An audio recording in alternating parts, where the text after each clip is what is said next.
Lâche, incapable, traître. C'est par ces mots que Angelika Balabanov qualifie son ex-amant Benito Mussolini après la Seconde Guerre mondiale. Bonjour tout le monde, c'est Matteo, bienvenue sur la chaîne d'Histoire Toiris. Aujourd'hui, on va s'intéresser aux relations complexes entre Mussolini et les femmes avec qui il a eu une relation intime. On va voir que leur rôle va de simple amante le temps de quelques minutes à conseillère politique de premier plan. On va aussi voir que le profil social de ces femmes évolue selon ses engagements politiques, qui vont de la gauche socialiste à ses débuts vers l'ultranationalisme après la Première Guerre mondiale. En 1909, alors qu'il a déjà connu de nombreuses femmes, l'instituteur Mussolini a 26 ans quand il demande la main de Rachele Guidi, une paysanne de son village. Mais la mère de cette jeune fille s'oppose à cette union. Mussolini va alors voir cette dame, il sort un pistolet et il menace de tuer sa promise et de se suicider s'il ne peut pas se marier avec elle. Mais la maman ne se laisse pas impressionner, elle refuse que sa fille encore mineure se marie avec cet homme qui traîne une réputation de bagarreur, d'ivrogne et de dragueur invétéré. Les deux amants se résignent à ne pas se marier et ils déménagent loin de leur village. Et chose assez inhabituelle pour l'époque, ils ont une fille née hors mariage. Mais en fait, c'est pas si étonnant que ça, parce qu'à ce moment-là, Mussolini ne sacralise pas le mariage, étant donné qu'il est clairement socialiste et progressiste.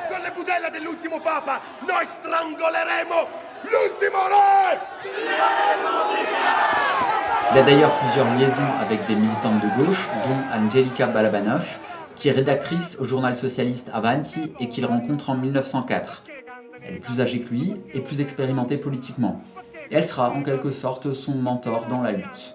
Selon l'historien Pierre Milza, avant même les revirements politiques de Mussolini, les rapports avec la socialiste Angelika Balabanov se dégradent, notamment parce qu'il fréquente beaucoup d'autres femmes. Il rencontre l'une d'entre elles le 18 mars 1913, après un discours très radical pendant une commémoration de la Commune de Paris.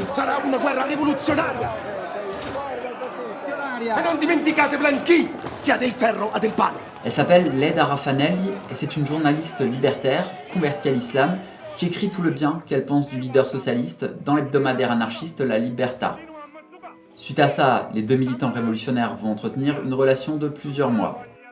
Après la Seconde Guerre mondiale, Leda Raffanelli présentera elle aussi Mussolini comme un pleutre, un homme seul, empli de doutes et de contradictions.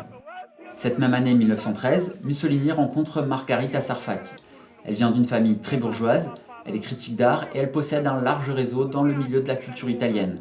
Sa vie de bohème et d'artiste la pousse vers les cercles de gauche et vers le journal Avanti dont Mussolini est devenu le rédacteur en chef. Et assez vite, elle devient sa maîtresse.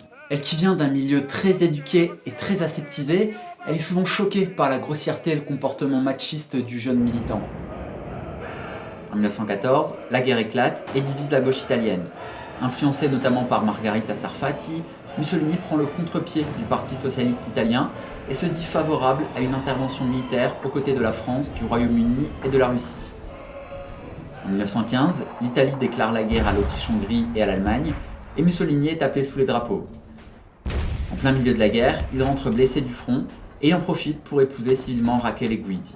Même si son réel amour du moment, ça reste Margherita Sarfatti. Benito et Margherita vont évoluer politiquement dans la même direction, c'est-à-dire de la gauche, voire de l'ultra-gauche, vers un nationalisme radical. Elle est avec lui à chacune des grandes décisions à prendre. Que ce soit en 1919, à la création du mouvement fasciste, ou en 1920, quand le mouvement prend définitivement un virage à droite. Elle est là aussi pendant la marche sur Rome en 1922. Le 26 octobre, les militants fascistes arrivent aux portes de Rome. Mussolini est à Milan, et quand il apprend que l'insurrection fasciste est sur le point d'entrer dans la capitale, il est comme abasourdi. Il avoue à Margherita Sarfatti qu'il a peur d'arriver au pouvoir par un coup d'État. Il craint la répression et la prison, et c'est vers l'étranger qu'il veut marcher. Il lui propose de se rendre en Suisse et d'attendre de voir comment les choses évoluent. Pour elle, c'est hors de question de fuir maintenant. Elle lui explique que se réfugier à l'étranger pendant qu'on se bat en son nom, ça le couvrirait de honte. D'autant plus qu'elle a prêté 1 million de lire au comité central du Parti national fasciste, et comme elle explique à son entourage, elle n'a pas vraiment envie de perdre cette mise. Regonflé à bloc par son énergique maîtresse, Mussolini rédige un éditorial en couverture de son journal qui réclame les pleins pouvoirs. On connaît la suite, il se rend à Rome et devient l'homme fort du pays. Pendant les premières années du régime fasciste, Margherita Sarfatti devient une sorte de conseillère politique de premier plan pour celui qu'on appelle le Duce, c'est-à-dire en latin le guide. Elle publie Dux en 1925, c'est la première biographie de Mussolini qui sera traduite en 17 langues et vendue à des millions d'exemplaires. Ses liens directs et très clairs avec le fascisme ne l'empêche pas de recevoir la même année la Légion d'honneur à Paris pour son activité artistique. En 1925 toujours, Mussolini épouse religieusement Rachele Guidi. Nous faisons énormément de choses en couple. Ce mariage, c'est pas un acte innocent, son but c'est de faire bonne figure devant l'église catholique, qui a une grande influence dans le pays. Mais ça fait déjà un petit moment qu'il a mis sa femme légitime à l'écart. En fait, Rachel est sortie de sa vie, pour l'instant. Les mariés ne passent du temps ensemble que pour les cérémonies officielles, pour montrer au peuple combien le dictateur est le père modèle et respectable d'une famille italienne traditionnelle. A noter que dans ses mémoires, la fille de Mussolini, Eda Ciano, écrira que le vrai tyran à la maison, c'était bien la bouillonnante Rachele, sa mère, et non pas son père. Le dictateur continue de fréquenter Margherita Sarfatti, qui est de confession juive, et ça ne lui pose aucun souci. En même temps, à la base, Mussolini et les fascistes n'ont rien contre les juifs. Les thèses antisémites venues d'Allemagne, de France ou de Russie trouvent beaucoup moins d'écho dans l'Italie des années 1920. D'ailleurs, en 1929, le leader fasciste annonce à la Chambre des députés que les juifs seront laissés en paix quoi qu'il arrive. En 1932, il déclare à un journaliste allemand qu'aucune race n'est pure et il condamne le racisme. Même si bon, à l'image des autres colonisateurs, l'Italie avait une politique suprémaciste et raciste dans ses colonies.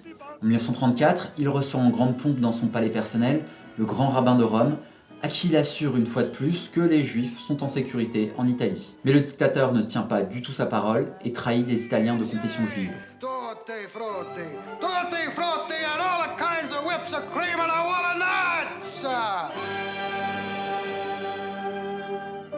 Ce qui se passe, c'est qu'à partir de 1936, l'Italie se rapproche de l'Allemagne. Et c'est sous l'influence d'Hitler et des nazis que les fascistes italiens se sont activement tournés vers l'antisémitisme.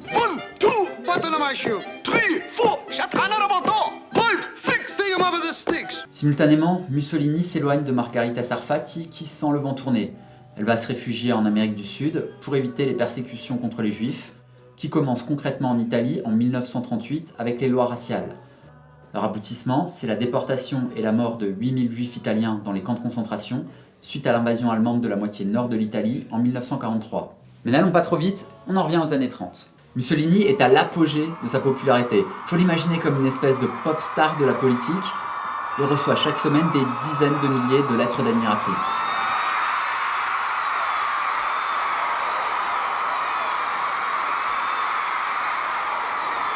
Quand il va se baigner sur les bords de la mer Adriatique, la propagande fasciste a l'habitude de dire que des centaines de femmes se réunissent pour admirer le dictateur. Propagande ou pas, c'est indéniable que Mussolini a une force d'attraction très puissante sur les femmes qu'il croise.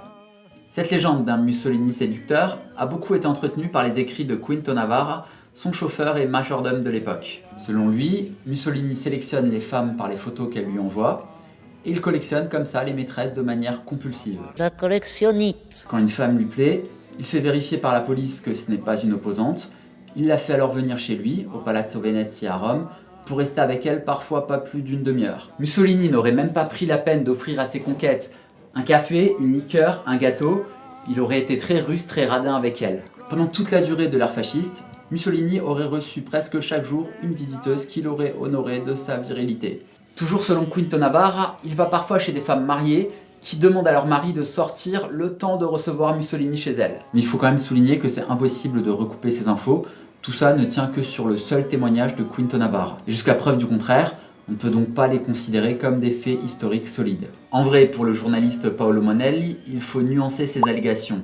Dans son livre Mussolini petit bourgeois, il écrit que beaucoup de femmes venaient voir le Duce pour demander une faveur ou pour rencontrer leur idole, mais sans forcément avoir une relation sexuelle ou affective avec lui.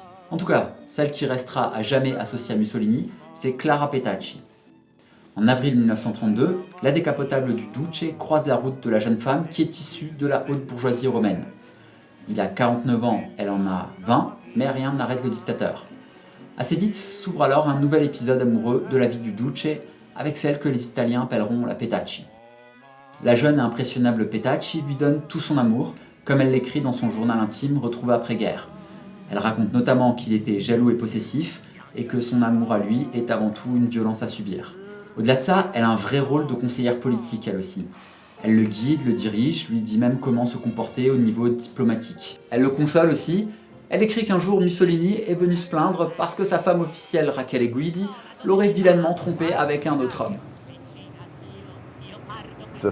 Il l'écoute et prend en compte ce qu'elle dit. Sauf sur les lois raciales, la Petacci est absolument contre. Selon elle, ces lois d'Earls risquent de ternir son image. En 1940, Mussolini déclare la guerre aux Alliés. Quelques mois plus tard, la Petacci lui déclare sa grossesse.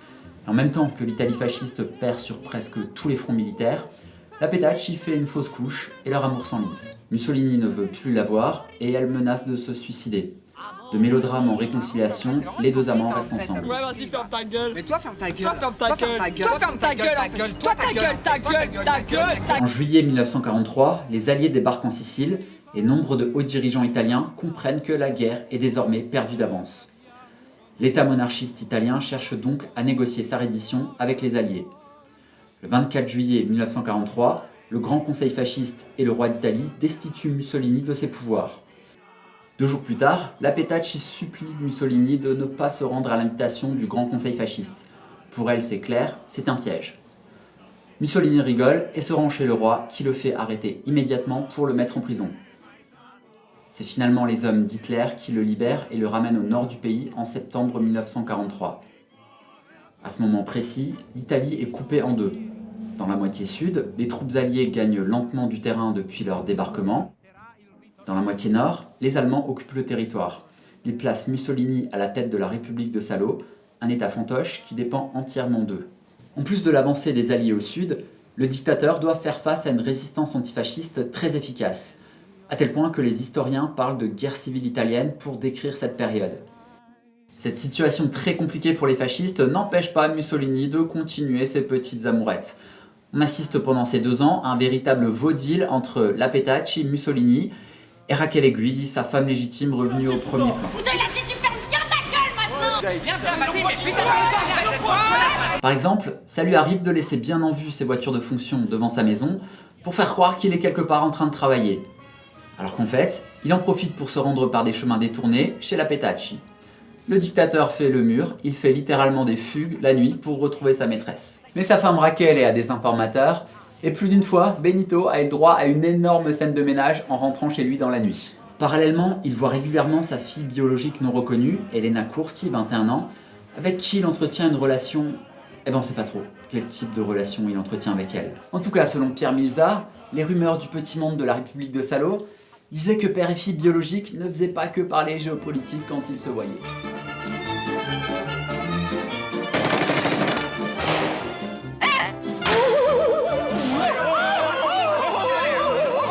Printemps 1945, les troupes alliées et les partisans antifascistes contrôlent la majeure partie de l'Italie.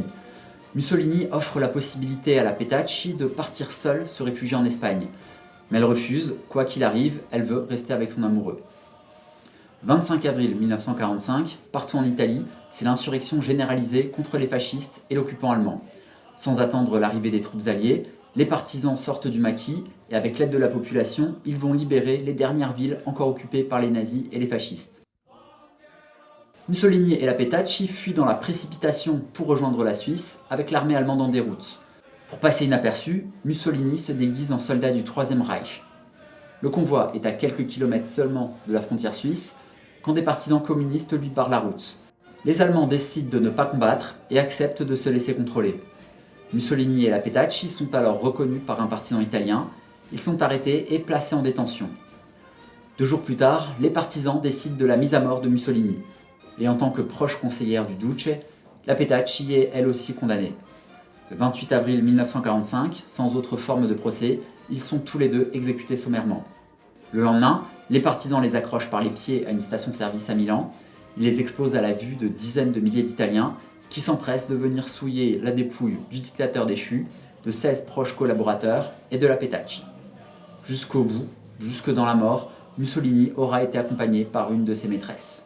Voilà, on va s'arrêter ici. Si cette vidéo vous a plu, n'hésitez pas à laisser un pouce bleu. Vous pouvez mettre vos remarques ou me dire ce que vous en avez pensé dans les commentaires. Et pour être tenu au courant des prochaines vidéos, abonnez-vous à cette chaîne et activez la cloche. Vous pouvez aussi me suivre sur les réseaux sociaux, Insta, Facebook, Twitter.